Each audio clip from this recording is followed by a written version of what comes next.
This episode is sponsored by Squarespace. So bored. So bored, Cat. What should we do? Should we play a game? Do you want to play a game? Yes, you do. You do want to play. You want to play a game? Okay. We could play. Huh? No, we don't need handcuffs. No. We could play. I got the hacksaw. You need a hacksaw handcuffs. No, I was thinking like Stargrave or like Frostgrave or Planet 28 or something. You're a weird cat.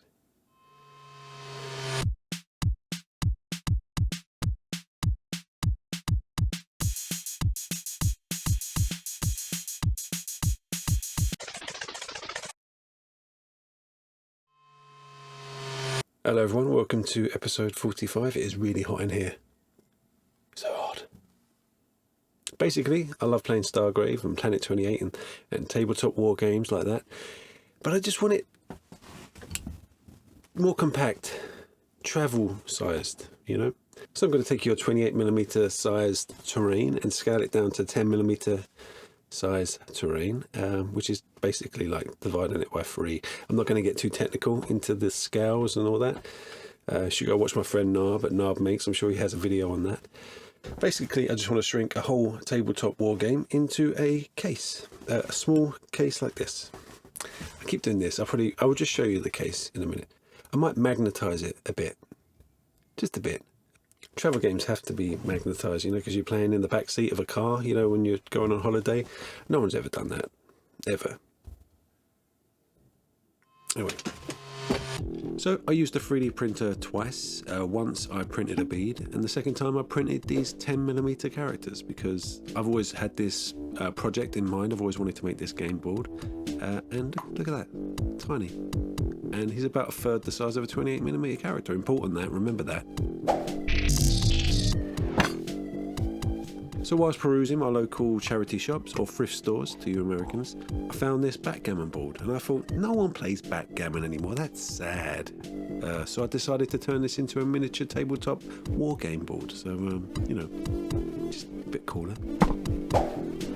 Now, sadly, I didn't find the magnetic sheets in my local charity shop, but you can find them in craft shops. You know, sometimes you do have to buy things, you know, unless there is some way of making magnetic things. I don't know. Maybe I need to. How are magnets made? Anyway, these magnetic sheets are going to stick. I'm basically going to line the whole board in magnetic sheets, so any magnets above should stick to said board. You know, science. I even magnetized the little compartments for, you know, bits and pieces later on, and I just want to give it a little test. Whatever you do, don't test out magnets by throwing them into children's mouths. Just a bit of safety advice there.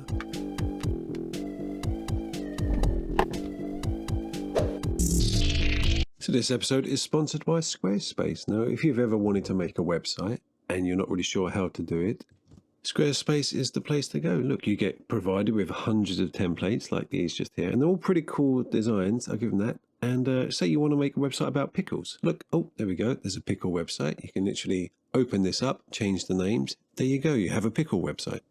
So I decided to make a website of my own for bill making stuff. Now, I've made plenty of websites in the past, and I have to say that Squarespace is the easiest and most intuitive website builder I've ever used. It's so easy to get great effect. I mean, look at this. This took me like 5 minutes. So if you want to make a website, click on the link down below. There is a sale going on. There you go. So I'm going to use this hardboard as a base, slash chipboard, slash really thick cardboard, whatever you want to call it. This is going to be the base that I'm going to kind of flock and basically be the removable ground. I'll show you later. So this recipe that you see right now is what I use to cover all the ground in this board. So any texture paste you see me use, it's basically this. It's kind of like crusted, but I don't really want to call it crusted because it's not exactly crusted. It's like crusted, but maybe we need to come up with another name. Anyway, it's basically what I use a lot, so maybe write it down.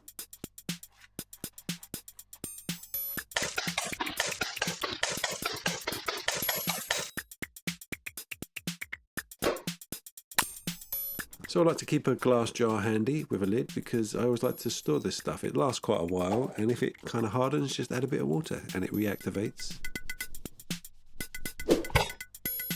Now I warn you, there's going to be a lot of dry brushing in this video. Anytime I do any kind of basing or flocking, it's a lot of dry brushing, and I quite enjoy it. And I probably show far too much of it, but anyway, enjoy. Or don't enjoy. Let me know in the comments down below. So to really bring the detail out of this, what is essentially sandpaper, we're going to use this brown burnt umber oil wash.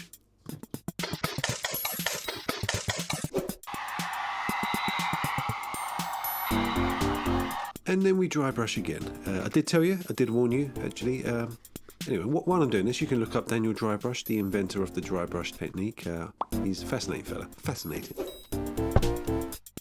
So, I mean, I could have stuck this straight to the base, but I figured, you know, if there's magnetic sheet underneath, then I can just change the ground covering whenever I want. I can maybe put some grass in there, or, you know, desert, and then maybe some grass. I mean, what other sort of grounds are there? I'm not sure. Anyway, it's customizable, which is good. So I went for a meal the other day with my wife, and yeah, it was our anniversary. We was in a restaurant, and some guy actually came up and stopped me and said, "You're that famous guy from YouTube." I said, I'm not that famous one, but I am from YouTube. Thanks for recognizing me. You know, like I went a little bit red in the face, you know, I got a little bit shy. Thanks, whoever that person was, for recognizing me. It's the first time that's ever happened. And my wife was more impressed than I was. I think she thought this was all just me hiding, to be honest. And if you do see me down the street, you know, you can always say hello. I do look kind of standoffish, I'm going to be honest, but it's just my face. But honestly, come say hello. Anyway, I just wanted to tell you that. I don't know why. Someone recognised me. Just say, it's a small town as well, you know.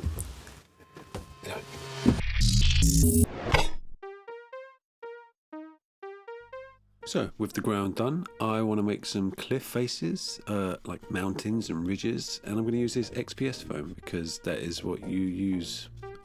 Basically, you can carve anything with these things, you know. This is going to be a corner piece, but it can work in any corner. It's not fussy.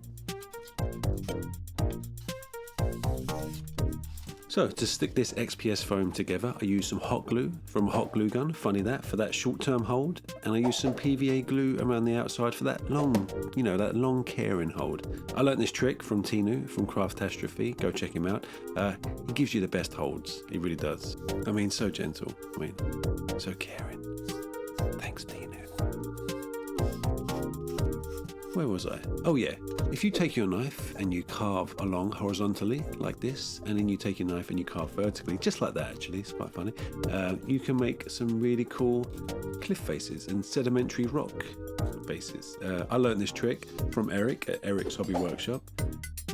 2 name drops right next to each other there. I probably should spread them out. Anyway, I use this little pick tool to kind of pick away at the little segments, and yeah, it looks a bit messy now, but trust me.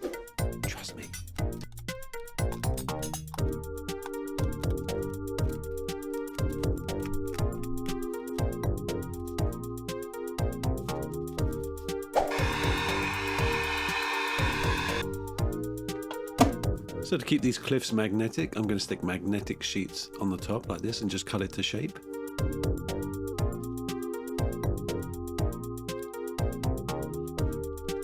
And yeah, I'm pretty happy with that. Let's leave that to dry and let's make some more. Let's cue the montage.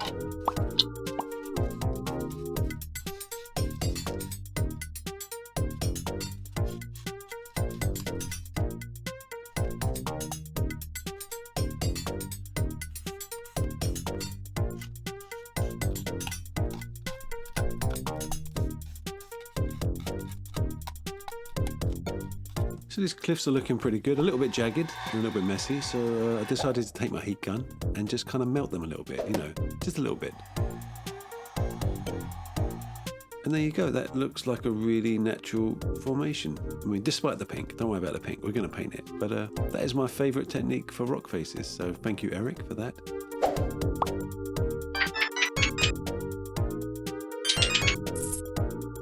So with the top of the cliffs all magnetized, we want to magnetize the underside with these stronger magnets because I don't want these things sliding around on the board. Basically just melt a hole with your glue gun and just chuck them in with a load of glue. Make sure you've got the right poles facing the right way. Look, and we can stack them.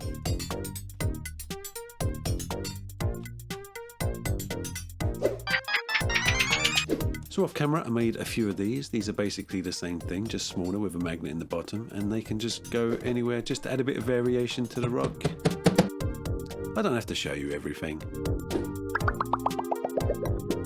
So the thing with using XPS foam is you should always really seal it afterwards, because spray paint, super glue, anything like that will kind of just melt it away. But basically I use a bit of Mod Podge and a bit of paint, because it can act as your base colour, you know. So you don't have to be all fancy pants like me and use Mod Podge and paint. You can just use PVA glue and paint. It's exactly the same thing. Well, maybe not exactly, but it's pretty much the same thing. It doesn't. I've never noticed a difference.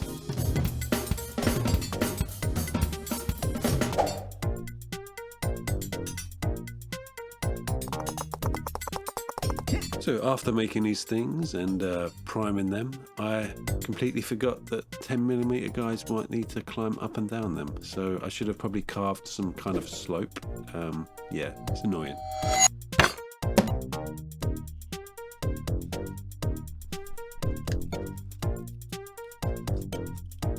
So at first I was a little bit unhappy having to cut big chunks out of these rocks, but to be honest with you, I think they're going to look better for it in the end. You know, rocks aren't just solid lumps, and well, you know, now this little guy's got a little way to walk up there. Yay! It'll be fine. It'll be fine. Yeah.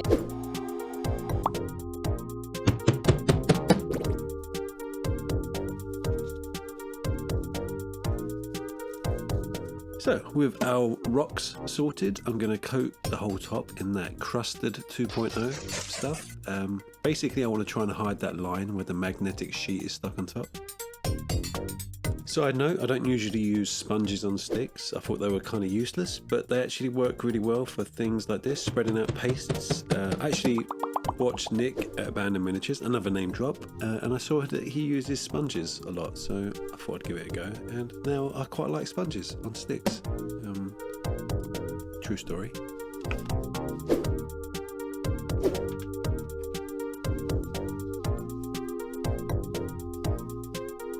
I know what you're thinking, another dry brushing clip, but I want to use this clip to explain if you brush downwards on the cliff face like that from top to bottom, you kind of replicate the sun or light coming from above, and it looks much more natural, okay? Okay, it wasn't pointless.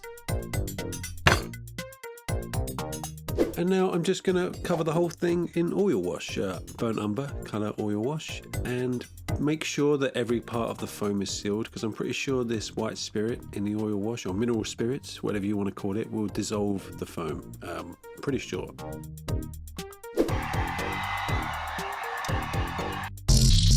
Hold on a minute. Are you subscribed to my channel? Are you watching this, you know, illegally?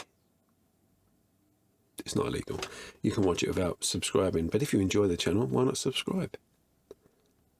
You can click the like button too, if you like. You can buy t-shirts with that thing on it. Or you can, you know, click the Patreon link down below, become a patron of the channel if you like the channel. That's it, really. You're still not subscribed, are you? Unbelievable, unbelievable. So this is probably a good time to test out the cliffs and see how many combinations I can make.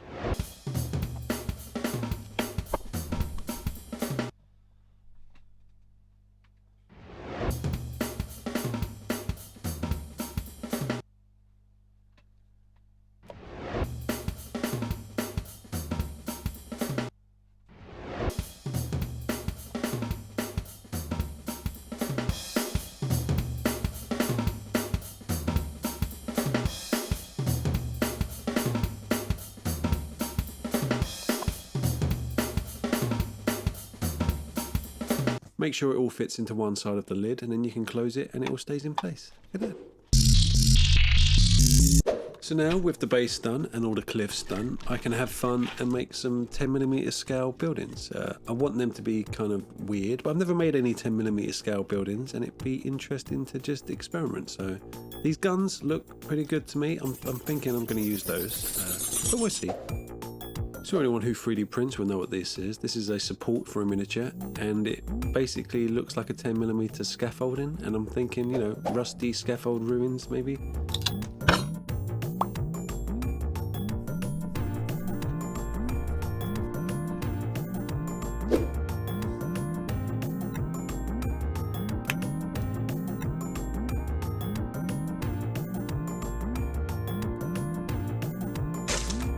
So these 3D print support things aren't the strongest, funny enough, so I used a bit of super glue just to kind of coat them in something a bit more solid.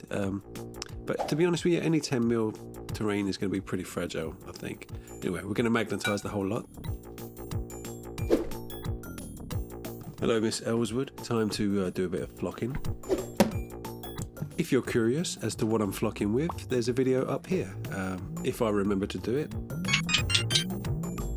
And there we go, some old scaffold ruins. I'm really happy with those, really easy to do. I mean, a little bit too easy. So in my bits box, I've got a lot of these action figure size guns. They're no good for 28mm characters, but I think they may be useful for, you know, 10mm ruins for some reason. I don't know, we'll see. They've got some interesting shapes in there.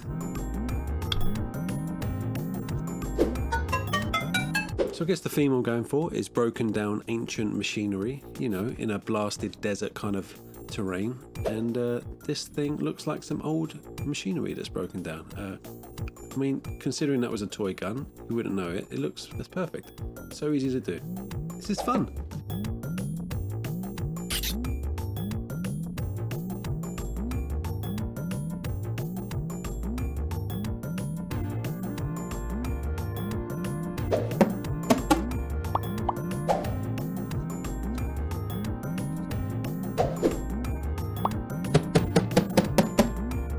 So at this point I was just looking for interesting shapes in my bits box, and I have these little wooden cogs from some wooden puzzle and some hair curlers, and basically I'm going to make a kind of ore refinery that's broken down. One thing to take from this is that the barrels of action figure guns make really good scale chimneys. This building kind of reminded me of the... anyone ever watch Watchmen? When Dr. Manhattan went up to Mars, he had enough of everyone and he needed to get away, and he went up to Mars and he made that big palace out of sand. You know, it kind of reminded me of that. To be honest with you, in Frozen, doesn't she run away from people? She has enough of people in the town, she runs up the mountain and makes like a palace of ice. It's the same thing. Anyway, back to it. This is a piece from an old pen, and these bits here are from a pen. Basically, pens have good little plastic bits in them. You should always take them apart once you've finished with them. And we're going to use a little bit of this wire for, well, wire, you know, just wire. And then we have a drill. So in the pound shop, or the Dollar Tree over in America, you get the Final Faction figures, which we don't really get over here, but we do get the accessory packs, and this is one of the accessories from one of the packs. It's like a hoverboard thing. They sell the accessories but not the figures over here. It's kind of dumb. Anyway, this is going to make a really good crash spaceship because I kind of want a centerpiece, something for people to fight over. If any of my lovely American patrons would like to buy a load of Final Faction figures for me, I'd send you the money and send them over, then please let me know. So this hoverboard looks pretty good as a spaceship already, but I just want to add a few more details just to add to scale, and obviously a few more machine guns.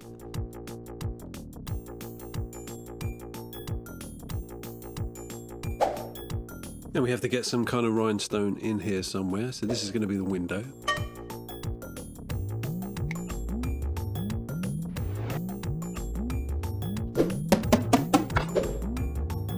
So now we just need to add a bit of crusted. Luckily it's the same crusted as we used on the mountains and the ground. Matching the colour for terrain is a nightmare if you've ever done it before, so it's best to make a big batch of it, save it in a jar. This video is just full of tips, isn't it? It probably should be funnier.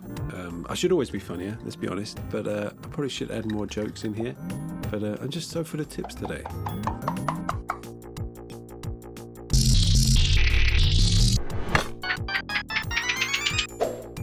So we're going to dry brush all the ground in this ivory colour, and then we're going to paint all the metal in some kind of rust, because I like rust, let's be honest. Orange is one of my favourite colours, and I know we've developed metals that don't rust, so a futuristic sci-fi game, there should be so much rust, but rust looks cool, okay? And I've got a lot of rust coloured paint that I need to use, let's be honest. So I was thinking of doing like a really nice kind of detailed paint job on these things, but at 10mm scale. I mean, you're not really gonna, all you're gonna really see is kind of coloured shapes from a distance, so, you know, don't go crazy. I mean, I might add a bit of green on this spaceship, but that's about it.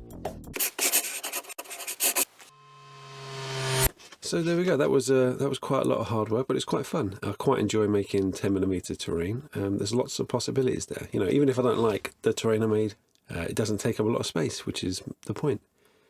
I'm thinking villages and towns and all sorts of stuff, but I actually had to move my whole setup out of this room and into another room, film the glamour shots because it's so big before anyone noticed, and come back. So if you enjoyed it, let me know down below in the comments. Tell me what I did wrong, obviously, and I'll see you next time. That's it. Glamour shots coming up right now. No, I'm not going to play a game, okay? You weird cat thing. See you next time.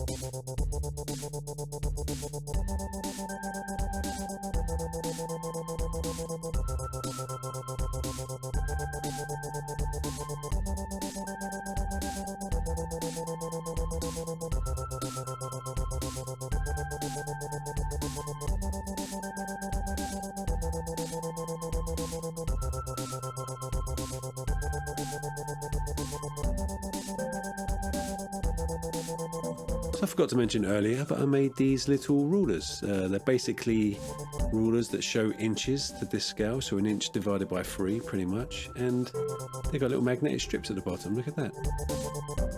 So for this build I painted 20 10mm characters, and I hate painting miniatures. I added little magnetic dots at the bottom so they would stick to the board, but I didn't want to put you through it, so here you go, here they are finished. You can probably barely see them from there, probably a good thing actually. Anyway, I just want to thank my patrons for your continued support. If you like what I do and you want to keep this channel going, join Patreon, there's a link down below. Get your name up here. That was actually third take, it wasn't the first take. I didn't get 20 first.